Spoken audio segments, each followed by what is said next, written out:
Have you ever looked back on a moment and realised that someone was actually attracted to you and you completely missed it? Most people think attraction is loud. It's in the touch, the compliments, the flirting. But the truth is that the most revealing sign is often silent, and it happens in a split second. Almost everyone overlooks it. And in this video, I'm going to show you the #1 sign of attraction that most people misread, what it really means in the brain and the body, and how you can spot it next time it happens. Picture this. You're in a conversation with somebody, maybe you're laughing, maybe you're just talking, and for a moment they hold your gaze, but then suddenly they look away and down. They're not being cold, it's not rejection, it's subtle. It's almost like they're trying to hide a smile. You might think that they're shy, distracted, or simply breaking eye contact, but psychology says otherwise. That tiny glance away is called gaze aversion, and it's one of the most misunderstood nonverbal cues in human behavior.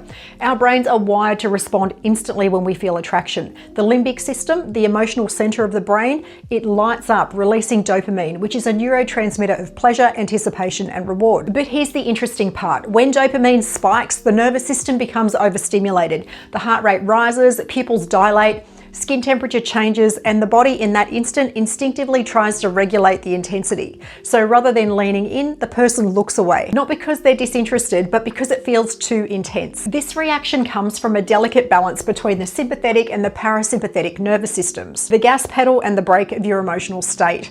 Attraction activates the sympathetic system, your go signal, flooding your body with energy and focus, but if that arousal becomes too strong, the parasympathetic system steps in to calm it down. And that downward gaze, the soft smile, is that moment of recalibration. The brain is literally saying, this is too much, too fast, breathe. It's the same reason that people fidget, touch their neck, or adjust their hair when they're around someone that they like. They're all self-soothing behaviors and they're triggered by attraction. Now, both men and women do this, but there's a subtle difference in how. Women will often glance down with a small smile or neck touch.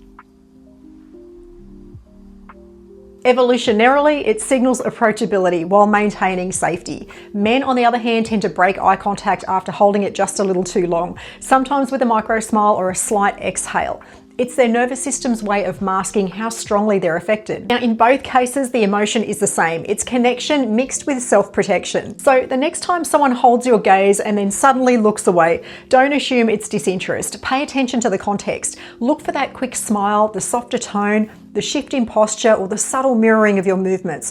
Those are the clues that tell you this isn't avoidance, it's attraction that's too strong to sustain. So the real sign you might have missed, that downward glance, that gentle smile, that's gaze aversion. When someone's genuinely attracted, they often can't hold eye contact for long enough, not because they don't care, but because they care too much. If you want to learn more about the hidden science of attraction and how to read people with precision, make sure you subscribe, because what you see is never the whole story.